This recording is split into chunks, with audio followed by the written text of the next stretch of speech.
All right, now let's be professional. If it is less than 12 months, it is short term. If it's more than 12 months, it is long term. So today we're going to talk about 4 different type of short term or current liabilities. Okay?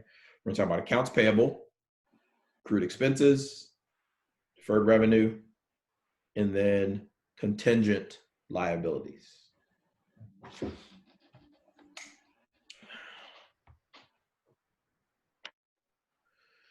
So accounts payable, this is something we've been talking about since probably the second week of class. Accounts payable are purchases on account for goods or service. When we use the term accounts payable, we're referring to an amount that is known. Okay? We know how much we owe. In other words, what I mean by that is we've gotten some sort of invoice or a bill from the vendor saying, we provided this service, you owe us this amount of money. We delivered these goods, you owe us this amount of money.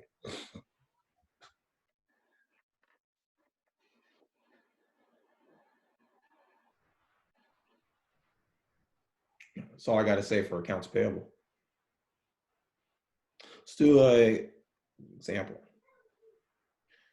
Let's say a company buys, well, first of all, shout out to, was that Angela, Oscar, and Kevin?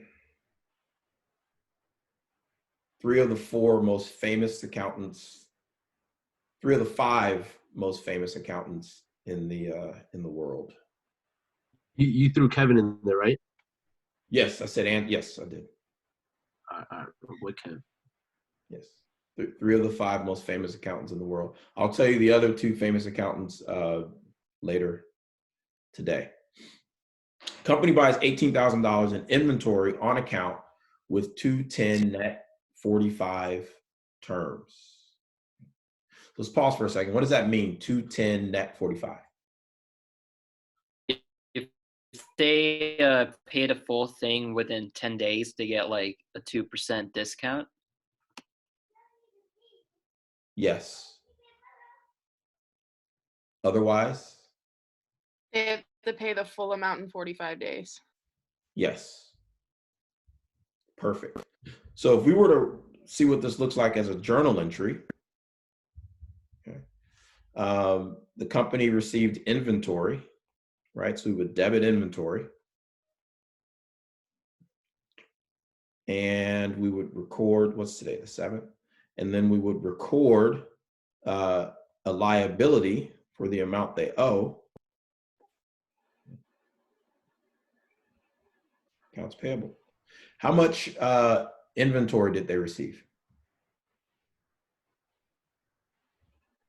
How much do we debit inventory for? $18,000 worth. 18,000. And how much do they owe? 18,000. 18,000.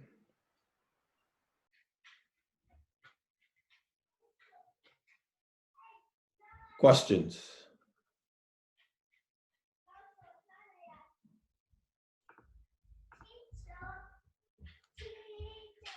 What questions do you have?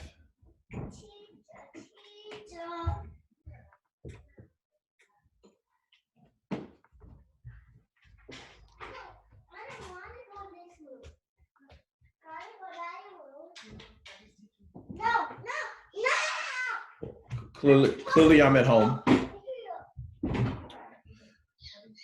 I thought you were captured by the Empire. I'm sorry, what did you say? I thought you were captured by the Empire. Well, my entire family's been captured by the Empire, apparently. Yeah. So you guys are right. The amount they owe is $18,000 on April 7th.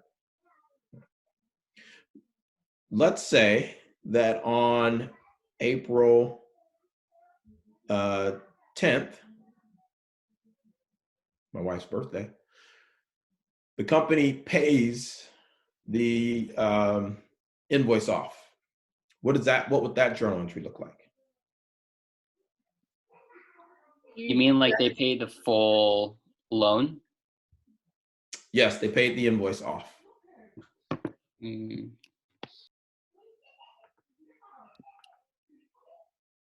Would you credit accounts payable by 18,000? We're going to credit accounts payable for 18,000. Debit cash 17,640. Debit cash 17,640. How'd you get 17,640? I took 2% of 18,000 and then subtracted it from it. Okay. You took, so because they're getting a 2% discount because they paid within 3 days. So 18,000 minus 2% of 18,000. Shouldn't those accounts be reversed if you're debiting cash and crediting accounts? Or what do you're debiting accounts payable and then crediting cash? Yes. We're paying it off. So the Oh, okay. What's wrong with this journal entry though? they don't equal. They don't equal. What are we missing? A debit or a credit? A debit. Or I mean credit. Credit. We're missing a credit for how much? 360. 360. Okay. What account should we credit? Sales discount? Some discount, like sales discount. No, not sales discount.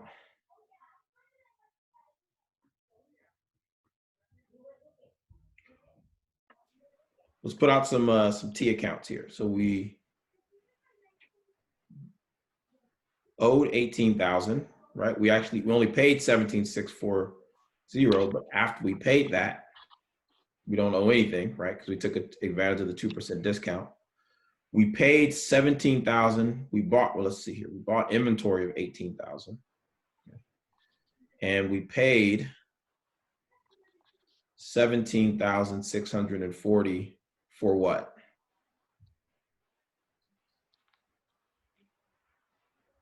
What do we pay 17,640 cash for? Inventory. Inventory. For inventory, right? So our inventory, which is at the lower of cost or market, what did it cost us? 18,000. Or sorry, 17,640. 17,640. So we have to credit our inventory for 360.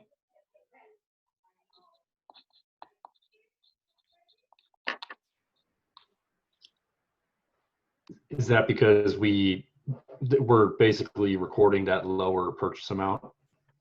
Yes. Okay.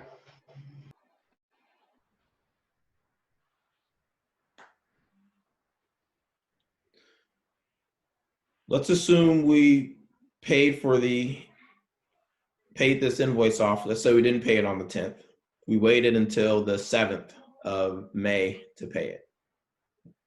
What would that journal entry look like?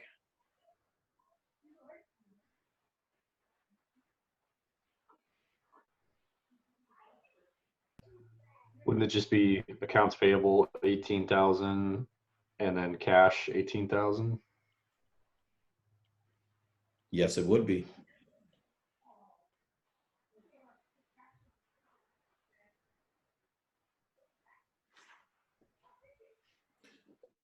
What questions do you have?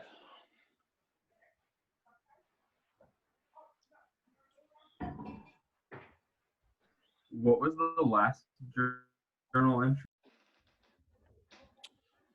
So this one here, we're assuming that instead of paying it on the 10th, we did not take advantage of the discount and we just paid it off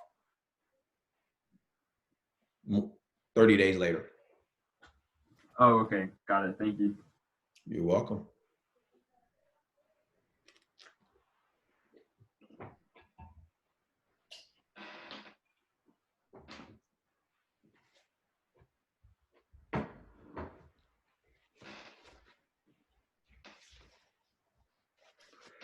Well, that's all I got for accounts payable. Let's talk about accrued expenses. Was there a question?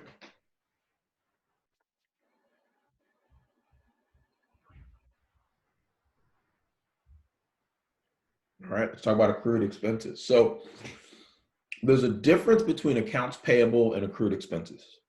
And when it's accounts payable, we know the amount.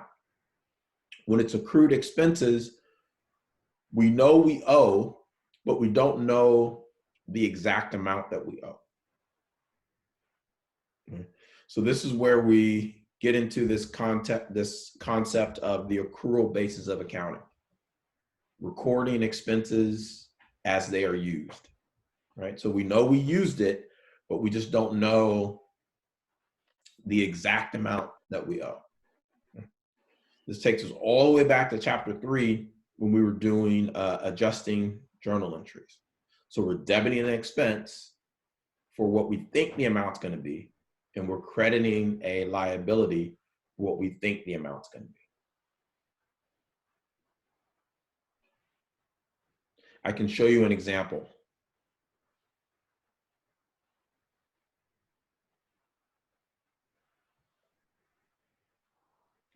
So let's say the company expects an invoice from its consultants for approximately $18,000 for services that were rendered in the prior month.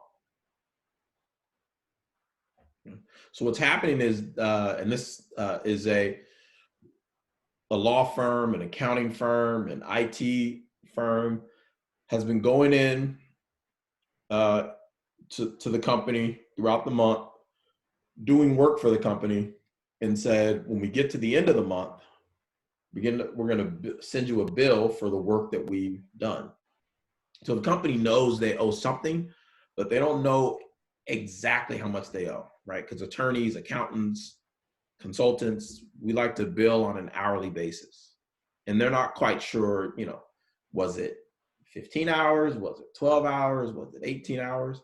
They know it wasn't 100 hours. They know it wasn't 2 hours, but they're not quite sure kind of exactly.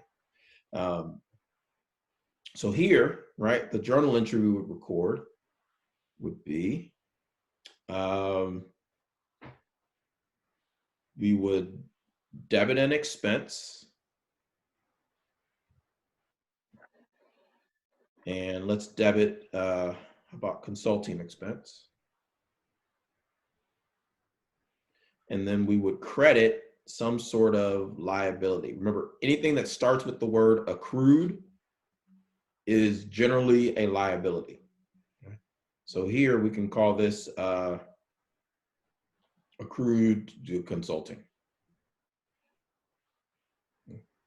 And our estimate was 18,000. So we would record an expense for 18,000 and record a liability for 18,000.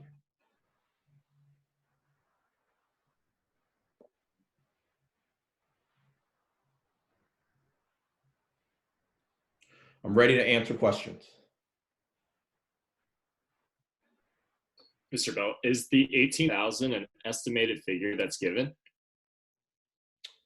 You said you said accrued expenses are estimates, and that's what makes it different from accounts payable. Is that like for example on a test, would we be given that 18,000 number? We don't have to approximate it, right? Oh, Max, we just did a test. We don't have to talk about tests right now, do we? It depends. It's an estimate. So you may either be given the number, this is the estimate, on a test, or you may be given information so that you can come up with your own best estimate. Gotcha. Okay. Thank you. But what a company is doing, a company is making that estimate, right? They have people that are saying, you know, you've been working with these consultants, tell us about how much do we owe them, right? And they're submitting that information. Is there like a formula that's like standardized that all companies use, or is this like another place where they can kind of mess up the numbers? Mess with the numbers. This is the place where they can mess with the numbers. Yes. A lot of fraud can happen right in this area.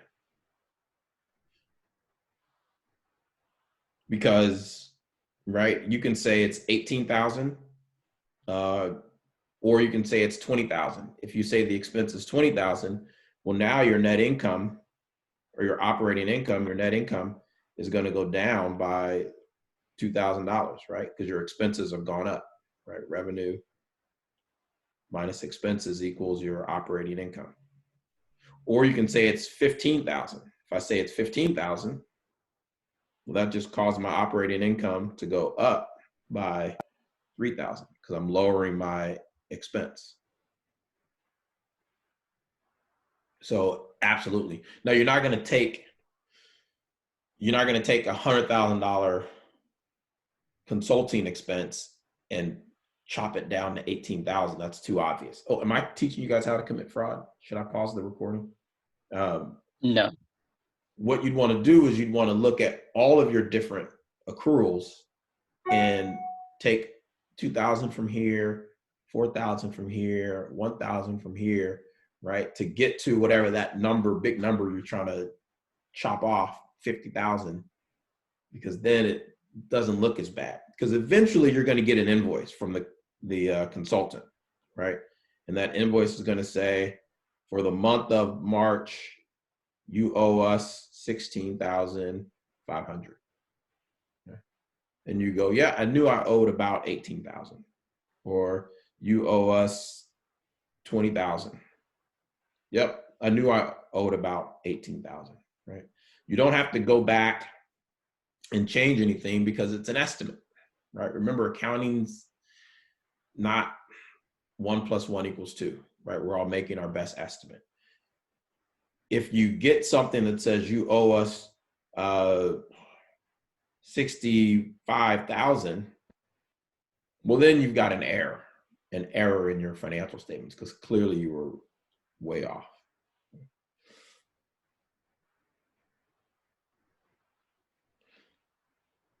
Let's do it. Let me do another example. Bring this point home. Okay. This is another type of, so I want you guys to be familiar with these types of expenses that we know we owe, but we don't know exactly how much we owe. Okay.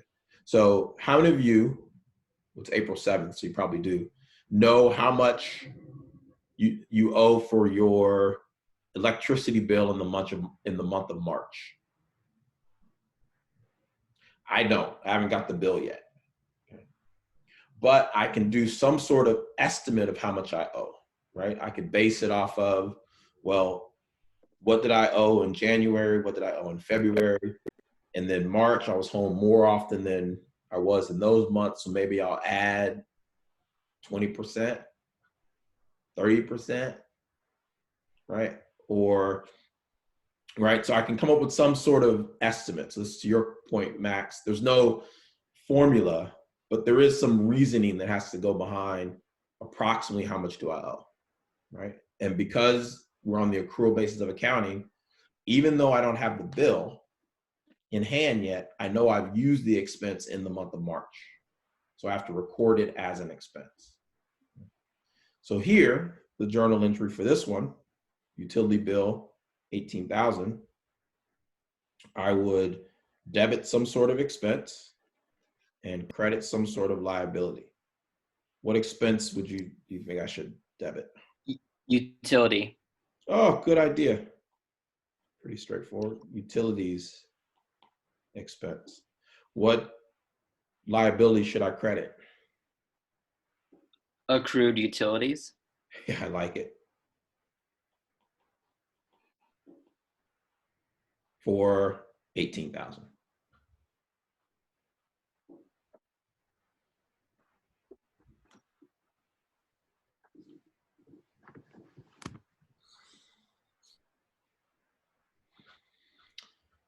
Yep, that's how I feel.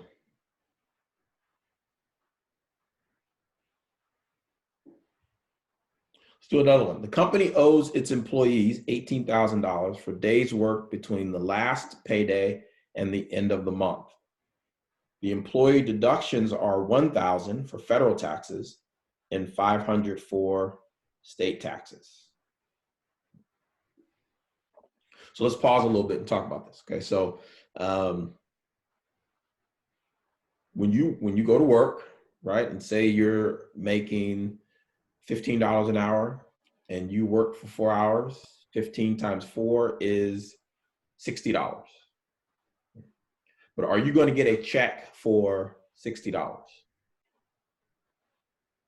No, No. How much is your check going to be? nothing. Nothing. It's going to be less than $60. Why is it less than $60? Is- Because of taxes, right? So there's a law, right? When you're an employee, the company is required by law to say, well, first of all, let me step back. Let me just give you guys a little tax lesson here. Okay. So for every dollar that you earn, did we talk about this already in this class? For every dollar that you earn, the government says, thank you. We would like 13 point, no, not 13. We want 12.4% of that dollar. Every dollar that we earn, so for every $100 that we're earning, the government wants $12.40. That's, I guess, our taxes for the privilege to work. If you are an employee, okay, your company says, hey, I'll tell you what I'll do. I'll pay half of this $6.20, and you just pay the other half, $6.20. Okay. So you're going to get a check for $93.70. Well, not a check, but you got to pay your other taxes. And we'll cover this other 6.2%. Okay. If you are an independent contractor or self-employed, right, you have to pay that entire, no one's splitting that with you. Okay, so for every $100 you make, you're only bringing in, or you only get to keep, what is that, 80? No one's going to help me, huh? 87 points. 87.60. Thank you. So this is one of the advantages to being an employee, is someone is helping cover that 12.4%. The other thing that the federal government requires is, if you're an employer, the government says, hey, we don't trust our citizens, all right? So when they make $100, you take $6.20 from them and you just put it to the side, okay? And you give it to us. Just give that money directly to us, the government. And we'll wait to the end of the year, okay? And then by April 15th, okay, or later, if we're having a global pandemic, we'll have them complete a tax return that says, this is how much my company paid you, but this is how much I owed you. Okay? Here's the difference. You owe me a refund. Okay? Or I owe you money. Okay? So that's kind of how all that works. So let's look at what this journal entry would look like. Let's go back to our problem here. Oh, wait, any questions on this?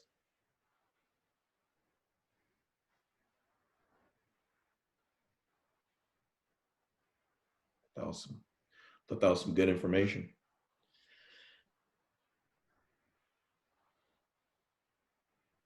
All right, so the company owes its employees $18,000 for days worked between the last payday and the end of the month. The employee deductions are $1,000 for federal taxes, $500 for state taxes.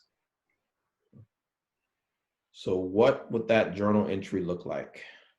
What account do we debit? Employment expense. Employee expense. Okay, I've heard it called a different name. Salary expense? Yeah, let's call it salary expense. Same thing. Salary expense. Okay. And for how much? 18,000. 18,000. Beautiful. And what do we credit? Accrued Salary? Accrued salary. For how much? 18,000. Or Almost. Right. So liabilities. on. We owe, because who else do we owe besides the employees? The government. We owe the government. We owe the federal government. And I think that was $1,000. Yeah. And we owe the state government $500.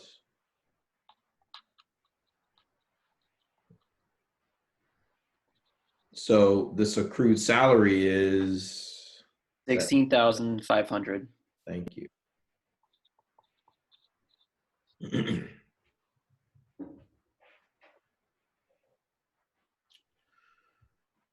Questions? Are taxes always like written as payables like that? I mean, we use them interchangeably. We usually call them federal income tax payable, state income tax payable, but you can also call it accrued federal taxes. It doesn't sound right. You can also call it, instead of accrued salary, you can call it salary payable, or you can call it accrued wages, wages expense, employee expense, accrued employee expenses, whatever you want to title it. Here's the key takeaway here.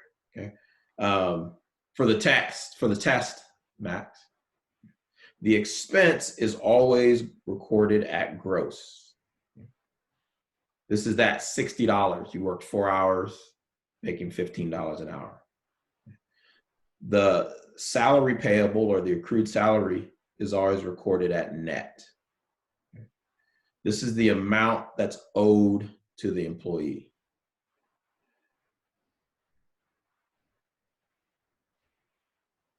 Interesting.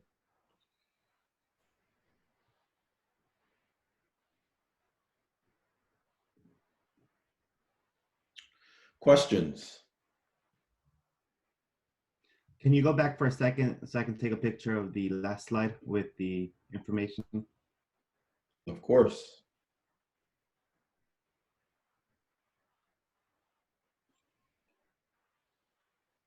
Good.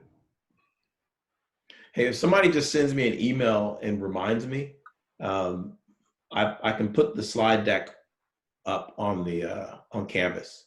And this is also being recorded, so you can always go back and look at it that way as well. And you can take pictures. So I'm not saying that's not an option. Let's do some more accrued expenses. Let's just bring this point home. Warranties. Okay, so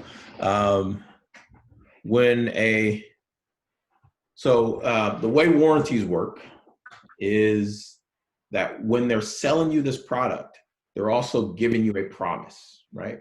We promise you for the next 90 days that this product is not going to break. If it does break, we're going to fix it. We're going to replace it. Right? So that promise is something that they owe, right? A promise is something they owe. It's a liability. But of course, a company doesn't expect all of their products to fail, right? But they also don't expect all their products to work perfectly. So the company is coming up with an estimate at the time of sale, right? They go, we're selling 100 of these mouses or these calculators. Okay? This is a bad example. Of these 100 calculators, we expect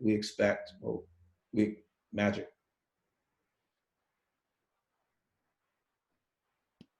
The force is with you.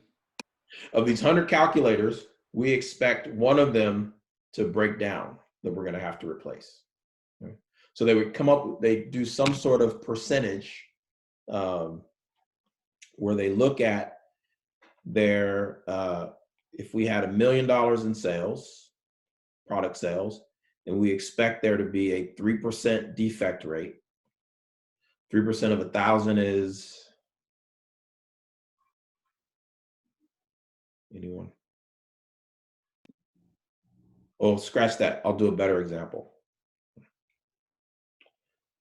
We have $18 million in sales, and we expect 1% of those to fail. 18 million times 1% is 180,000. Oh, okay, scratch that. Hope this isn't being recorded. We have $1.8 million in sales. We expect 1% to not be collected.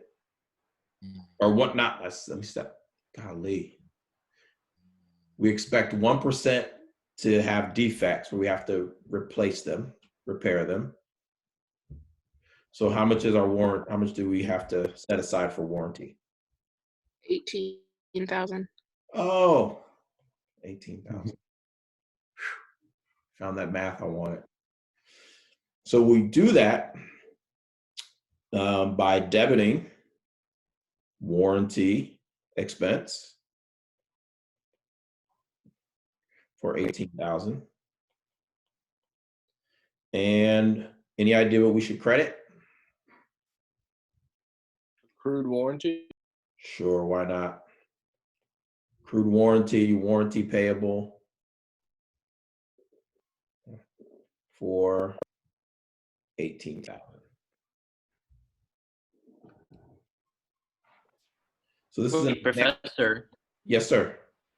So for accrued warranty, is it like the amount of money that you save in case the customer uses the warranty? Sort of, Jassim, but it's not real money that you're saving, right? Because there's no cash in this transaction. Right. But it's what we expect that we're going to have to pay out in order to repair, replace our products that are under warranty, where we gave a promise that they're going to do what we said they were going to do.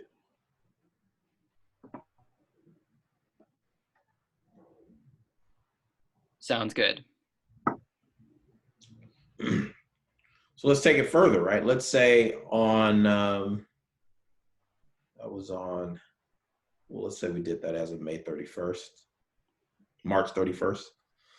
And then customer comes back and says, hey, this didn't work. And we go, hey, no problem, we'll fix it for you.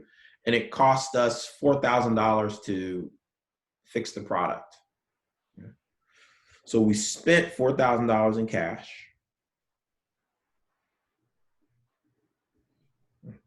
So that's our credit. But we don't have to debit any more expenses, right? We would debit our accrued warranty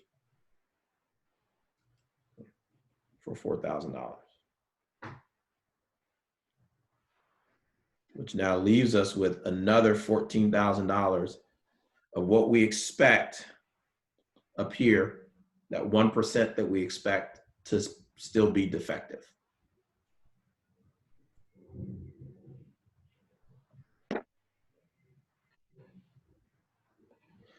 Let's say on April the 10th, another customer comes back and says, hey man, it didn't work. $15,000 cost us. Okay. Debit cash, 15,000. And we probably just debit the same account, accrued warranty, for 15,000.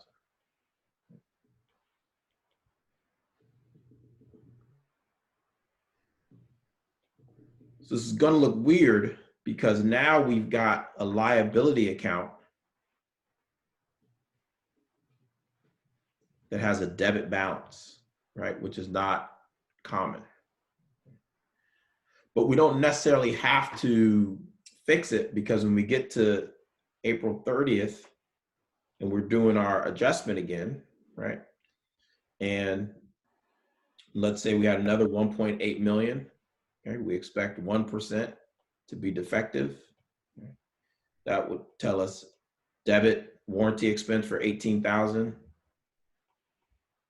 credit accrued warranty for 18,000. We would just credit this for 18,000 and we'd have 17,000 here.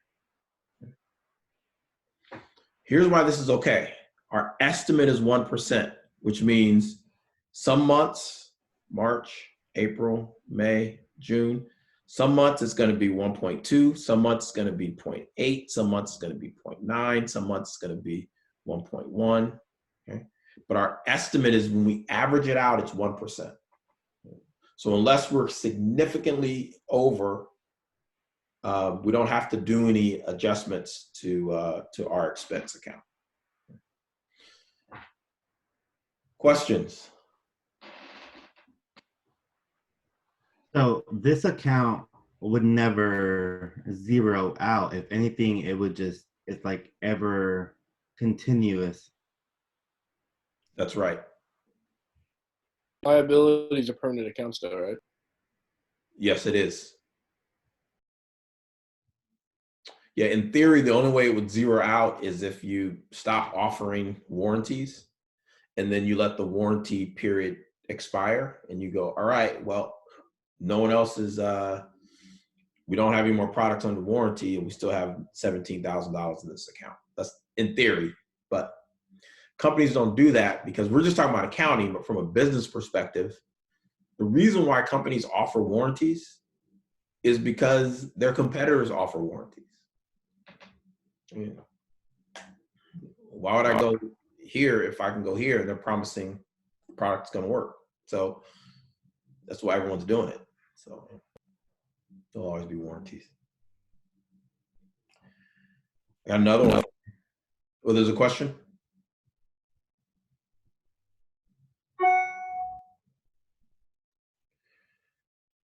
Company estimates that employees earned $18,000 in vacation over the past year. Can you guys see that? Oh, there we go. It's there now. So here's a thing for all of us that live in California. Okay? We have this this policy that says when how do I say this? There's a employee labor law that says that we don't have companies can't give us a use it or lose it policy, right? So when they give us vacation time, they can't say you have to use the vacation up by this day, otherwise it's going to go to zero. Okay? Other states are different in that regard. So every time when we work, if they promised us vacation time, right? And they say for every 40 hours you work, right, we'll give you an hour of vacation time. So every time we work an hour or 40 hours, a full week, they owe us 1 hour of vacation. Here's why this is important, y'all. When you leave a company and you have unused vacation, they owe you that money. They have to write a check to pay you for the unused vacation time. So the message here, hope this is not being recorded, maybe it is that if you have vacation time and sick time, you always want to use your sick time first, because that does not roll over. Save your vacation time, because you can't get paid sick time, but you get paid vacation time. Just as a side note, it is legal for employers that if you call out sick and you don't have any more sick time, they can use your vacation time. It's totally legal for them to do, but it's just not a good business practice. My company is actually doing it to their full-time employees. So just as a side note. Yes, that's a very good point. And what a lot of companies now have moved to is what's called personal days. So instead of sick days and vacation time, you have personal days, and you can use a personal day whether you're sick or vacation, right? And there's the laws around that are different than the laws around vacation time. All right, let me not venture too far into Dr. Coleman's business law class. Company estimates that its employees earned $18,000 in vacation over the past year. Okay, so let's see what that journal entry would look like. Oh, you guys know.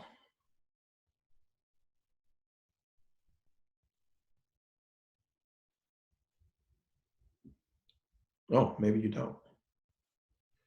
I could take a guess. Go ahead, take a guess, Jason. Vacation pay expense. You could debit accrued vacation, right? No, credit accrued vacation. And credit accrued vacation. Yeah. Expense. I like it. Yep, that's it. I know at this point you guys are thinking, oh man, I thought this chapter would be more difficult because the last chapter was so complicated. You know, I don't know what to tell you. Company estimates that it owes interest on its outstanding debt of $5.4 million with a 4% interest rate that's due monthly. Okay, so we're at the end of the month, the end of March, and we owe interest, right? This is all adjusting journal entries.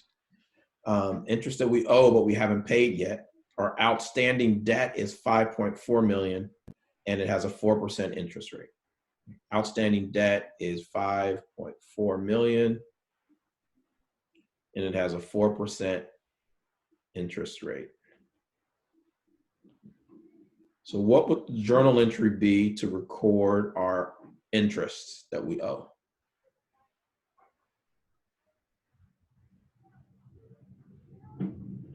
Interest expense?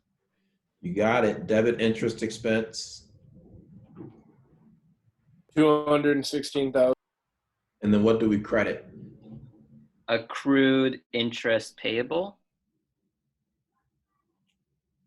We could, or accrued interest, or interest payable, or, yeah, sure, why not? Accrued interest payable. Anything that starts with the word accrued, generally speaking, is a liability. Anything that ends in the word payable, generally speaking, is a liability. This is the belt and suspenders approach by putting accrued interest payable in there. For how much? 216,000. 216,000. How'd you get 216,000? 4% of 5.4 million. 5.4 million, and you multiplied it by 4%, and then you got 216,000. So that's step one. What's step two? Oh, subtracting it from the 5.4 million. No. What is this 4%? Divided it Yeah. What's this 4% represent? per year. Oh yeah, per year. Annual percentage rate. APR, annual percentage rate.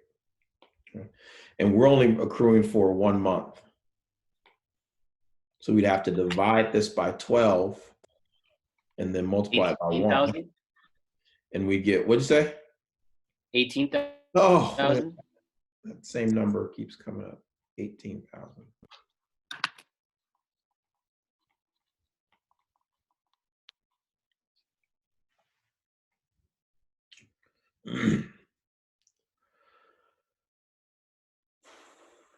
Questions?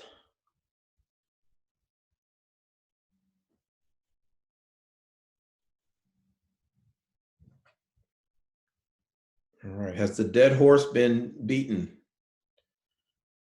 for accrued expenses? Yes, over it. Over it. Okay, let's do one more. Let's make sure. The company estimates its tax expense to be 18,000 and it owes 14,000 in taxes.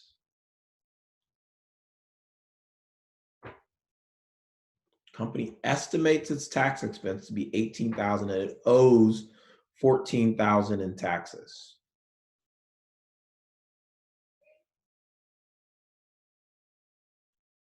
What would that journal entry look like?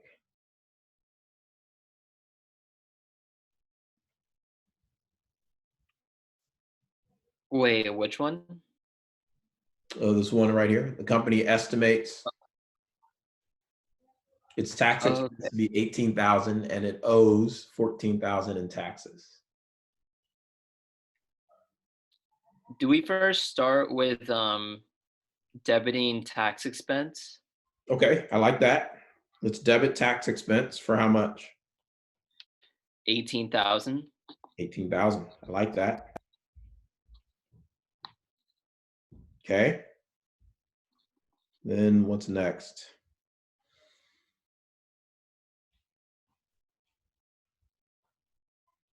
Would the 14,000 be the accrued tax payable? I like that. Okay. So I'm going to call it income tax payable. And it's for 14,000. We have a problem here, right? What's wrong with this journal entry? They don't equal. Our debits don't equal our credits. What are we missing, a debit or a credit? Credit. Credit for how much? 4,000, right? So what do we credit?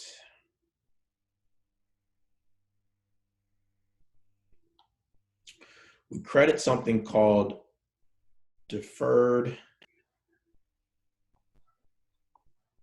tax liability.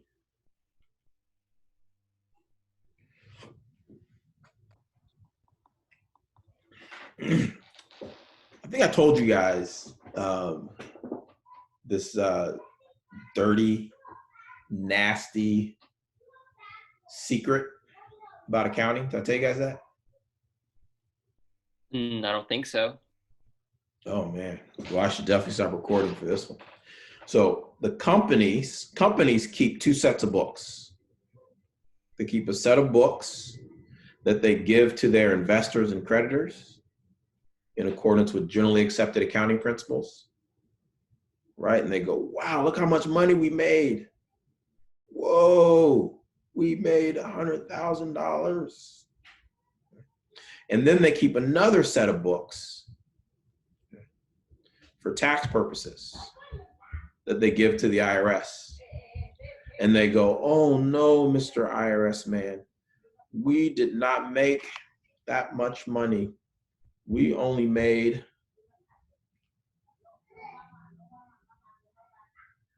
$77,777.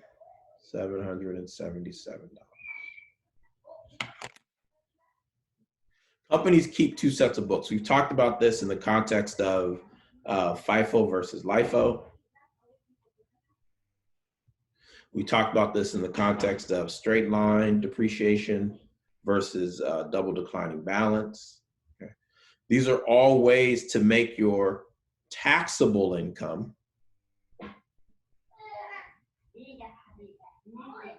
lower than your operating income. Or let me change that word and call it income before taxes.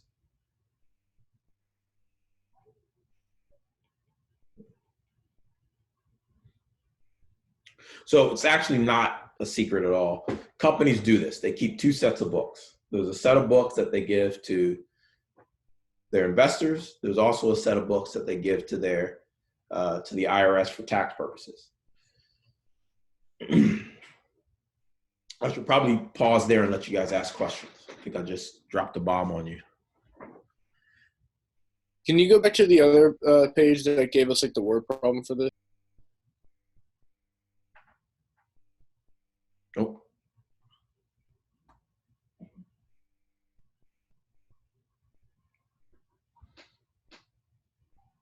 Thank you. you are welcome.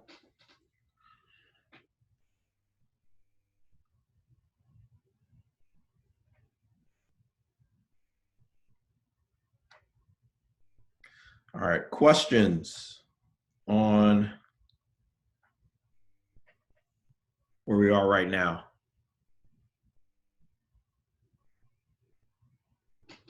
So here's why this is okay, right? Because remember when we're doing FIFO versus LIFO, right? Or straight line versus double declining balance. In the end, it all works out to be the same, right? Let's look at straight line versus double declining. All we're doing is saying in the earlier months, record as much expense as possible, which makes our taxable income lower, right? Revenue minus expenses is our income. So it makes our income lower in that period. But what's going to happen is as we get to later periods, our expense is less, which makes our income higher. So all companies are doing is saying, hey, I'd rather pay you $14,000 in cash now and then pay the other $4,000 later. And the government says, that's fine. We're a capitalistic society. Just pay us later. Okay? And it gets recorded as a deferred tax liability. When you move on to your intermediate accounting class, because I was just looking at this book the other day. Oh my God, look at this. This is intermediate accounting. So big. Oh, where'd it go? Right there. Oh, you can't see it. Okay, it's a big book. Intermediate accounting, you'll get into more deferred tax liabilities. And the other one is a deferred tax asset would be the other one. Okay? But here's what I want you to take away. Max, for the test. Max wants to know about the test. Tell me about the test. For tax expense, the way the company gets tax expense is they take their income before taxes. This is from their income statement. Okay? And they multiply it by the tax rate. Okay? Whatever their effective tax rate is. For the income tax payable, you take your taxable income and you multiply it by the tax rate.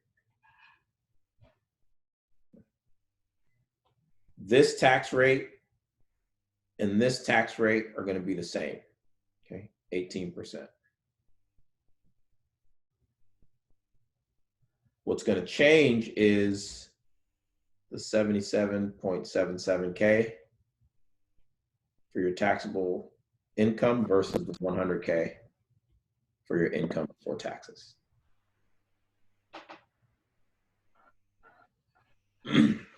Questions?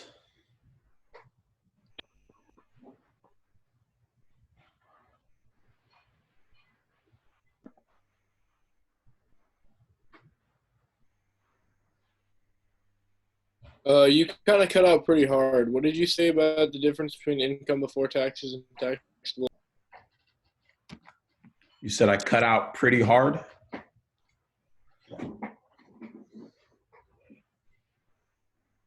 Yeah, you keep cutting out and I can't hear you with. All right. Let me switch to my phone.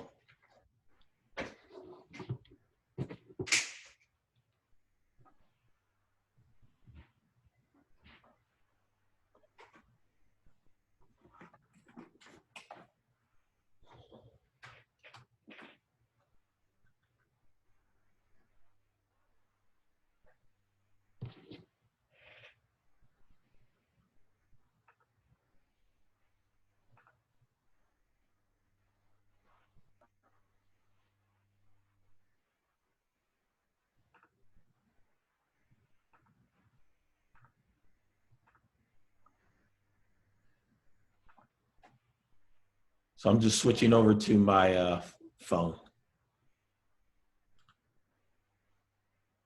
Stop share. Yes.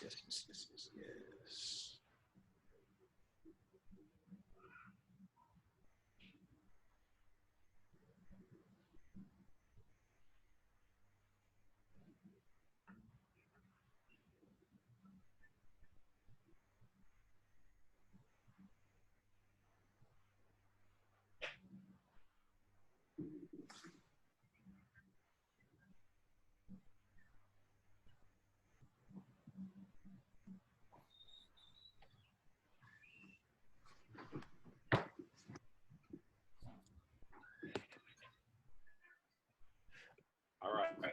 You all hear me better now? Yeah.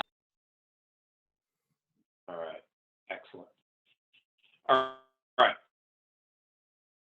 So I switched over to my phone. I'm not pretty sure you guys are going to tell me.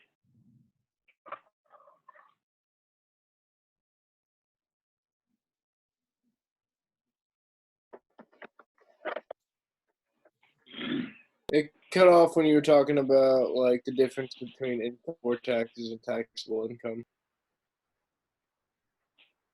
Income before taxes and taxable income. So did you guys get this part where I said to get your tax expense, you take income before taxes times the tax rate? Yeah. And then to get your income tax payable, you take taxable income times the same tax rate? Mm-hmm. Oh, that was all the important stuff. Okay, but so is taxable income just what you? So that's the thing that you record for the government, like using the FIFO or LIFO method, whereas the income before taxes is what you earn before you record. No, a company is actually keeping two different books, two different accounting records. Okay, and then so one pulls from one. So income before taxes is the one, and then taxable income is the other. Right. So here, GAAP, right, they may be using straight line depreciation. But over here, on their other set of books, they're using double declining balance.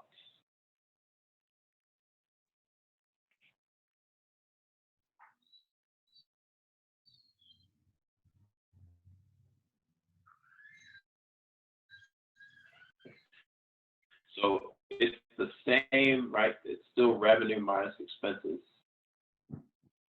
on both. Expenses on both. The way you're poured. All right. And I'm back.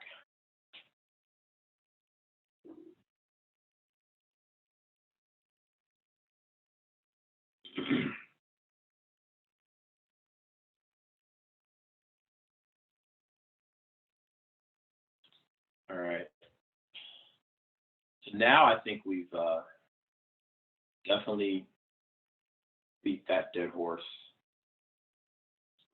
So let's talk about deferred revenue.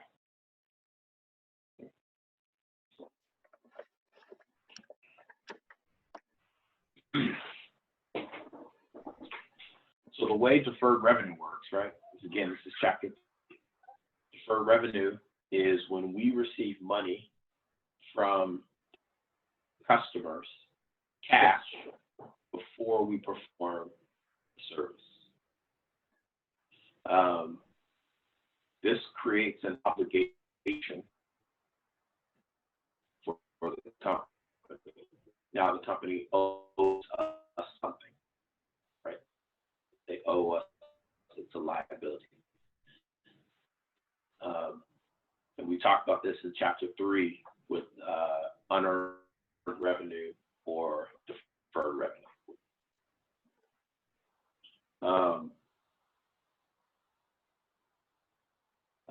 Put down the down payment, and that was deferred revenue for them.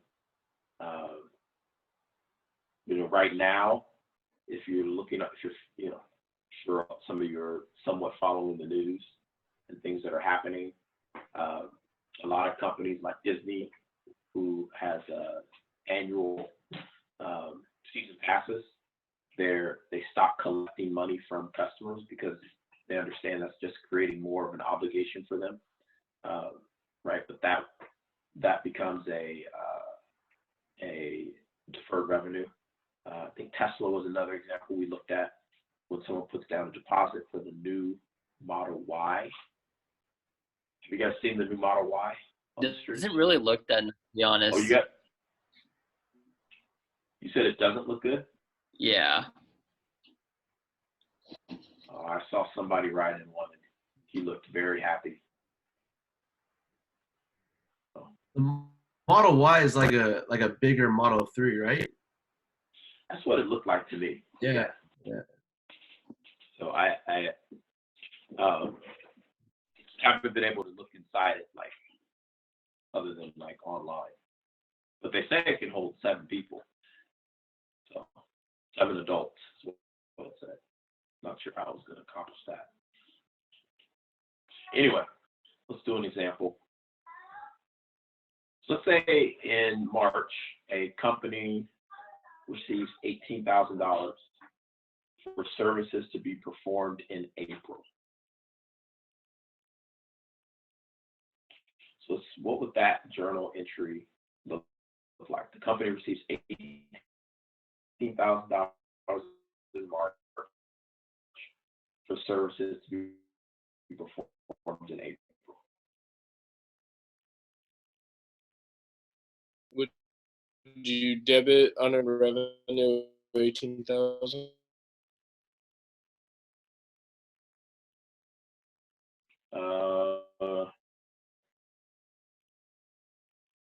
So we got unearned revenue. With a credit, decrease with the debit. So we want to credit our unearned liability. And this is all based on the accrual method of accounting, right? So record revenue when earned and expenses when used. Yes.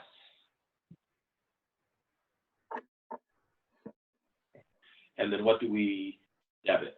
I'm sorry, that's not unearned liability, unearned revenue. Cash? Yep. Debit cash.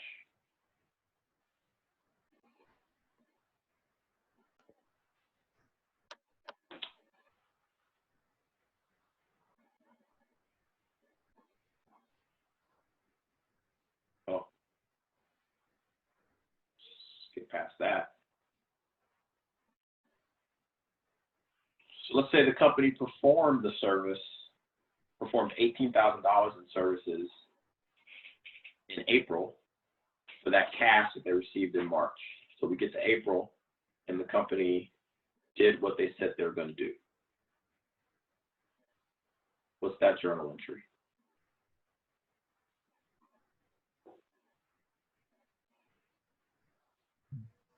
Debit unearned revenue, credit revenue. That's right, chapter 3. Debit unearned revenue, credit revenue for 18,000.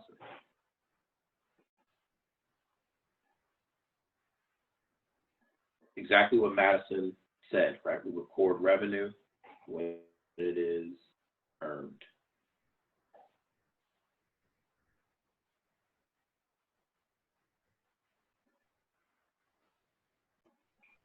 What questions do you have?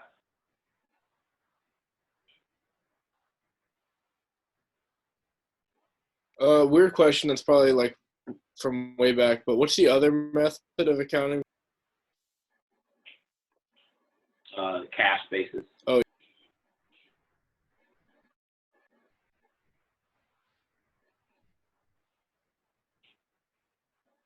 Not a weird question. It's a good question. That's all I got for deferred revenue, y'all. Any other questions?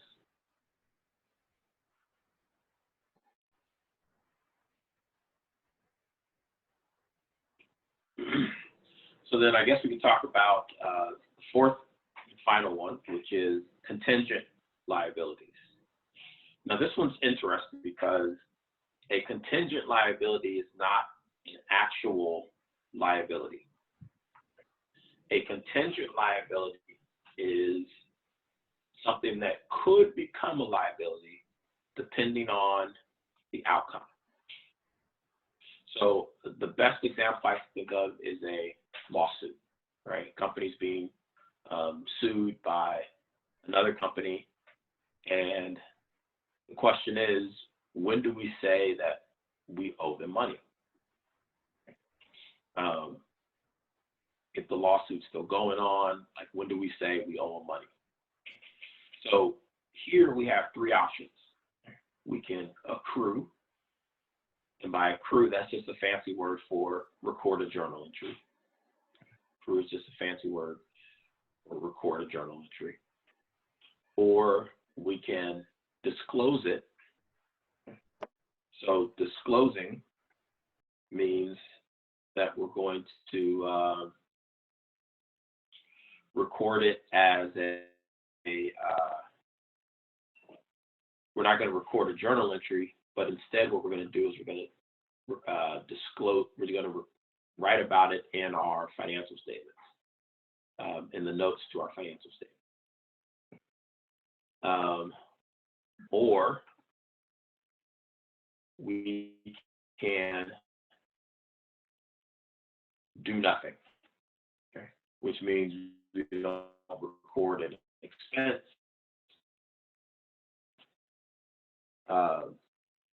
We don't even talk about it in our financial statement.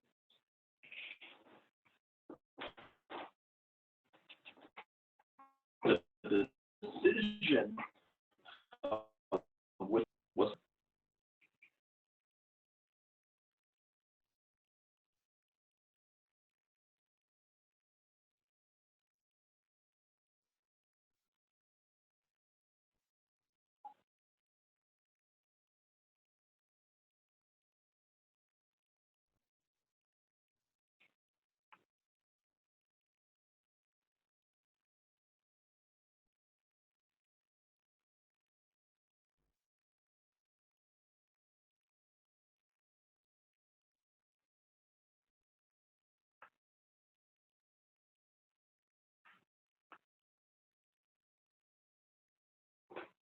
okay?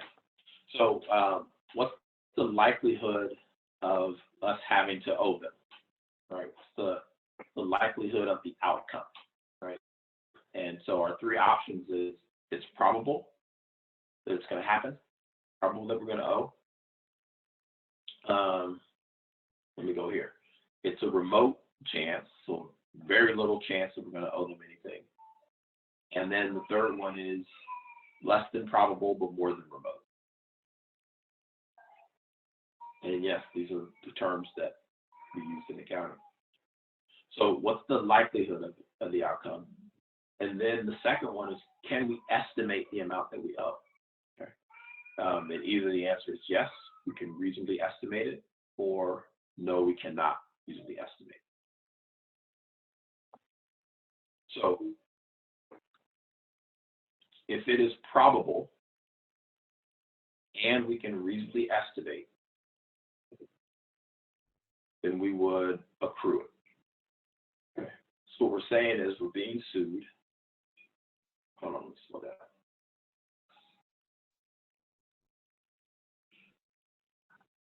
What this is saying is we've been sued.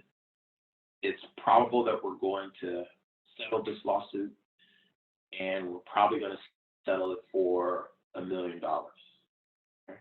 Once you're at that point, even though you haven't signed the paperwork, even though you haven't recorded, it's not final, you still record it as an expense and as a liability.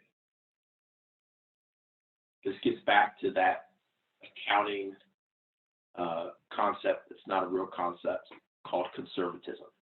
We want to make sure that we're not overstating our assets.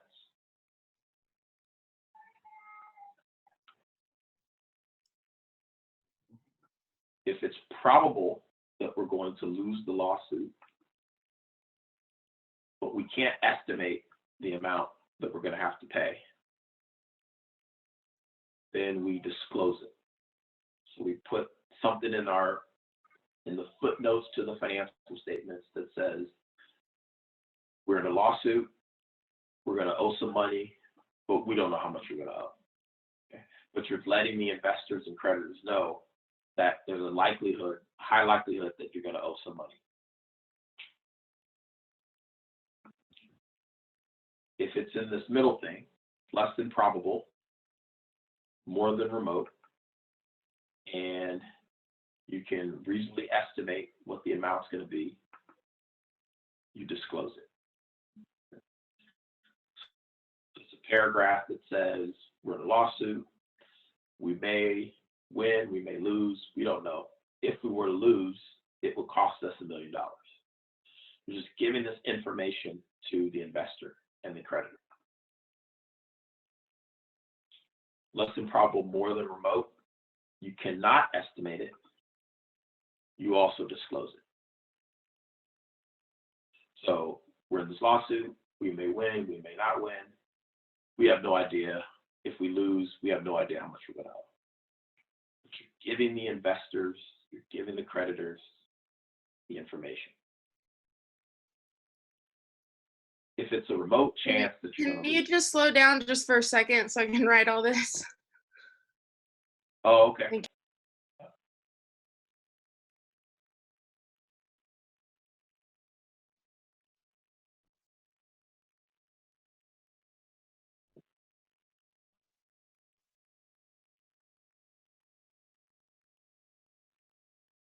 The last one was less than and not estimate. You disclose, correct? Yes.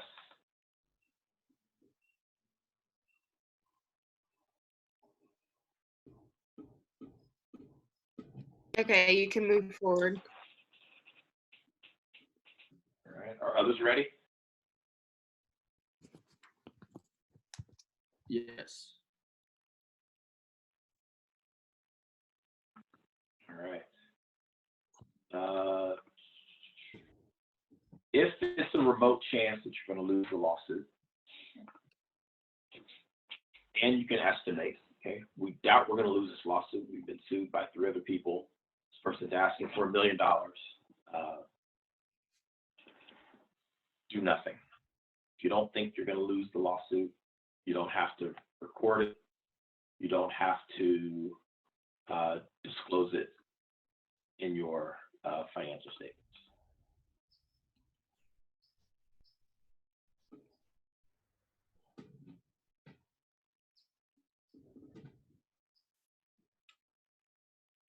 If it's a remote chance that you're going to lose the lawsuit and you cannot estimate, what do you think you should do? Nothing. Nothing.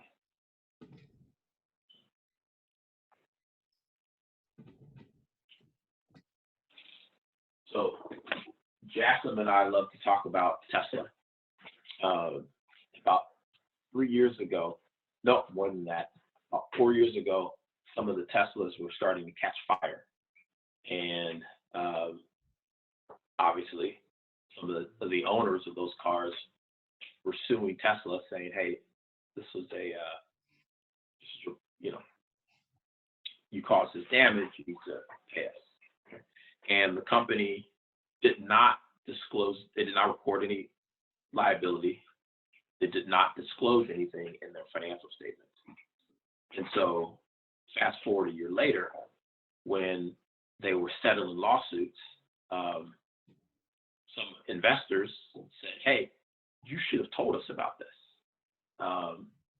And the response from the company was, no, we shouldn't have, because when we did our analysis of this at the time, we felt like it was a remote chance that we would lose this lawsuit. And so because of that, wasn't a significant number, we did not disclose it. We didn't feel it was important to disclose it in the financial statement. And that explanation held ground with the SEC.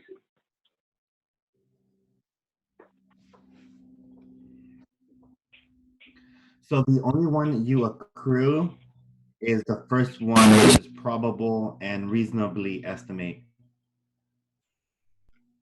That's right. Okay. And then the only ones where you do nothing is if it's remote.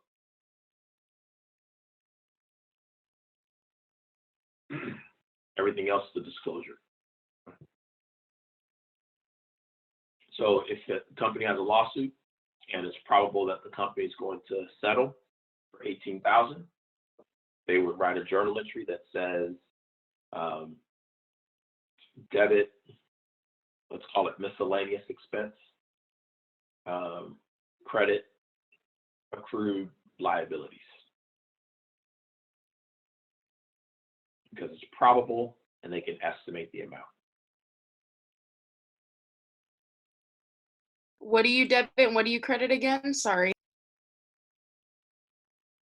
I would debit miscellaneous expense, settlement expense,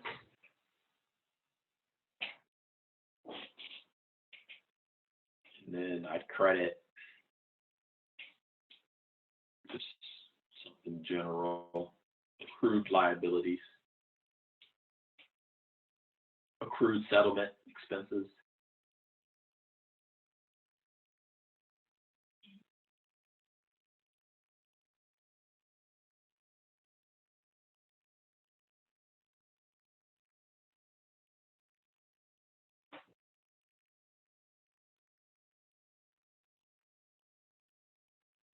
If the company has an ongoing lawsuit and it's probable that they will settle, but the amount cannot be estimated,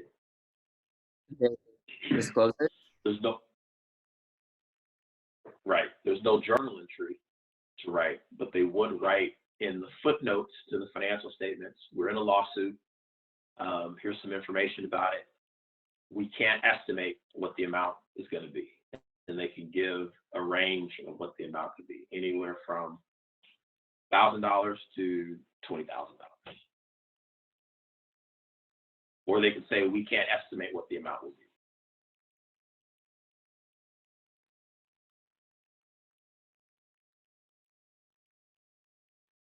And third example, company has an ongoing lawsuit. It is unlikely that the company will settle and the amount is unknown.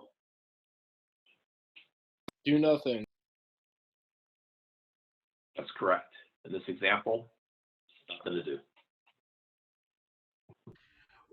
Once this happens, and let's say you don't accrue it because you cannot estimate it, but after it happens, you still record it though, correctly? Yes, you're talking about the second one here. Yep. Yes, then once the amount becomes probable, or once the likelihood becomes probable and the amount, you can reasonably estimate the amount, that's the point when you record. Okay.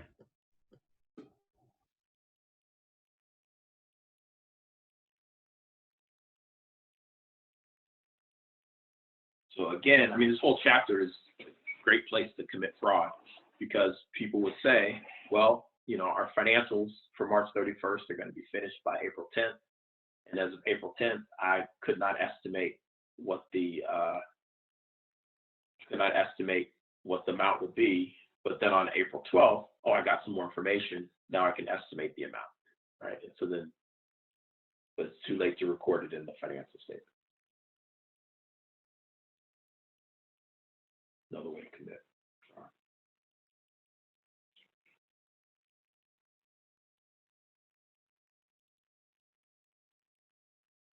So here's an example of a disclosure from a company that is where it was probable, but they could not estimate the amount.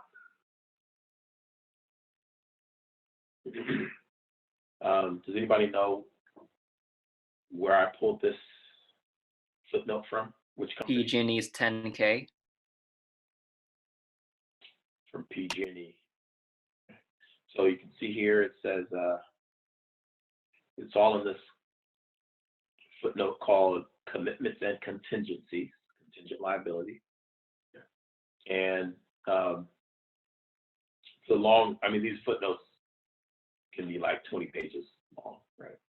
So I just pulled this piece that said PG&E is unable to estimate the amount or range of reasonably possible losses associated with any civil or criminal penalties that could be imposed, and such penalties could have a material impact, that means a big deal, on PG&E's financial condition, results of operations, and cash flow. So this was back in 2011 when they had the San Bruno pipe explosion. And so if we went to look at it now, there'd be some more footnotes there about the fires that were happening a couple years ago. But I stuck with this one because at the time when this footnote was drafted and written, I was working at Deloitte. Deloitte was the auditors for PG&E, and the audit team asked me to go with them to meet with their general counsel to discuss the likelihood of them losing this and what was their, whether or not they could reasonably estimate the amount. So we had to think about this. The auditors were thinking about this from a fraud perspective, saying, are they trying to commit fraud here by saying we can't estimate what the amount would be at this time? So I kind of had a hand in putting this footnote together.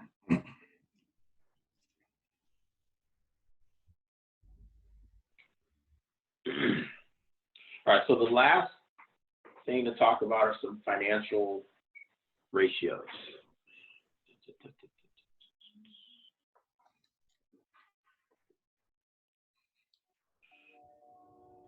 And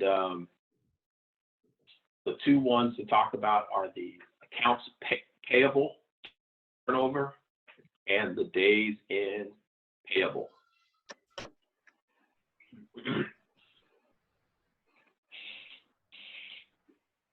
You guys are probably writing, so I'll wait while you guys write that down.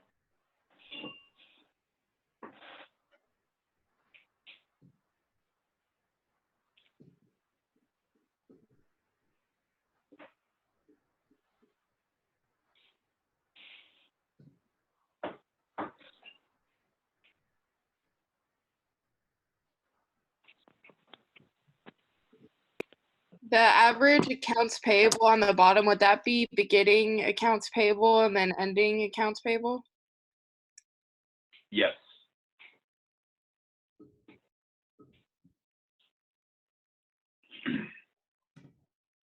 And then those are just added together, right? And not, or would it be divided by 2 after you add it? You add it together and then you divide it by 2.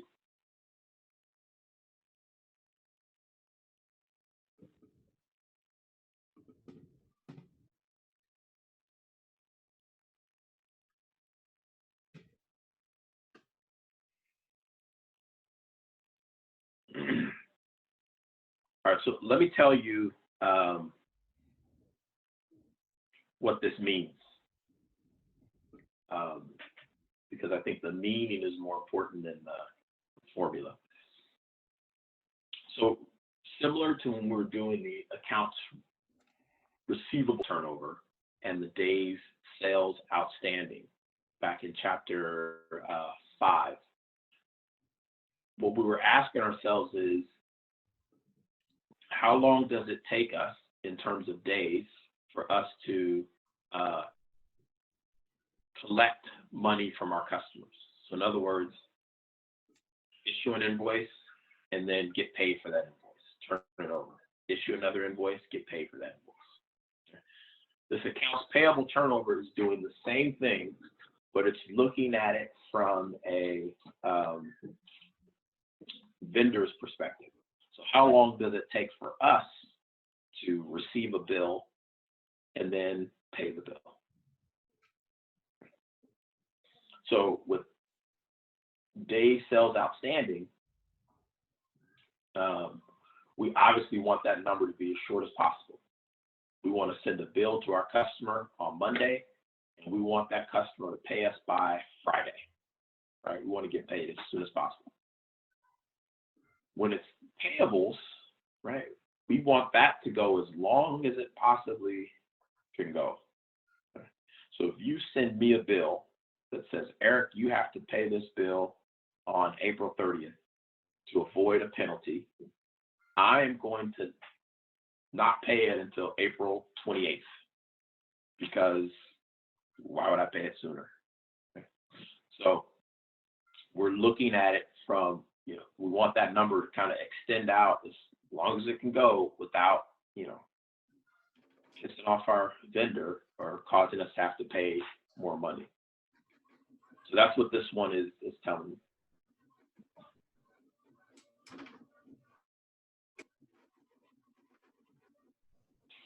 Now, there is when you look at your book, the book describes the accounts payable turnover slightly different. And let's see if I can get.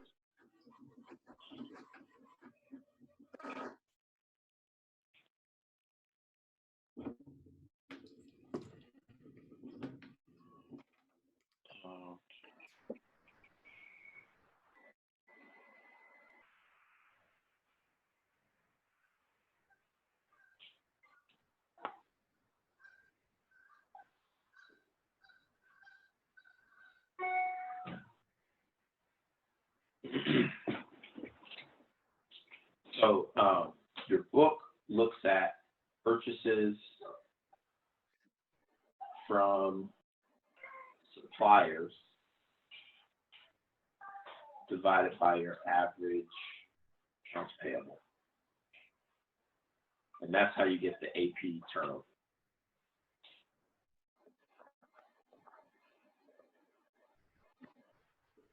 And I like to look at it as cost of goods sold over the average accounts payable.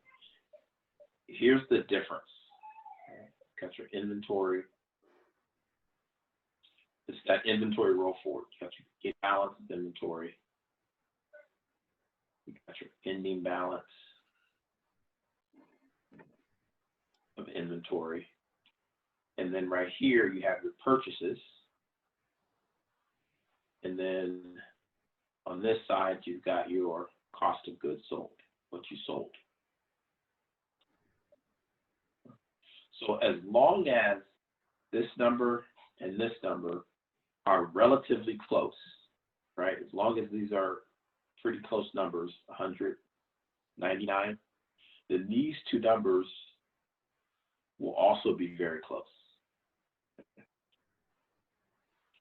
If these numbers differ significantly, right, 300 to 99, then these numbers may be off significantly, right? And so then you may not want to use this one. You want to use this one up here.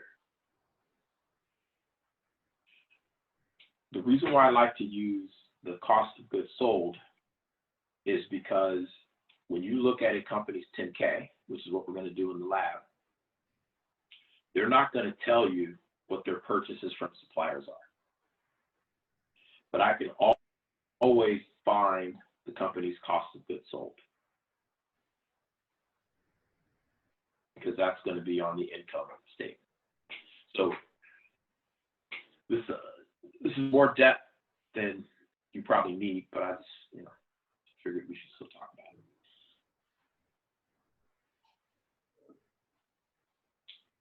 Questions?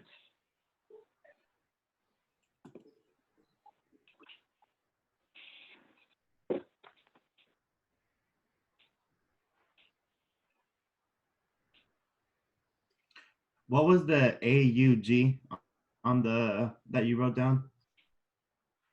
That was average, AVG. Okay.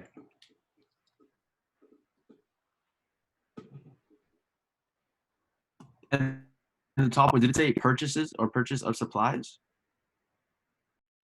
Purchases from Oh, suppliers. okay, thank you. You're welcome.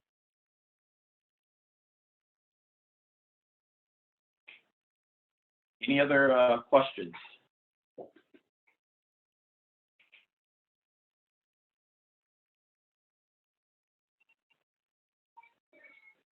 All right, so that's going to conclude our lecture portion.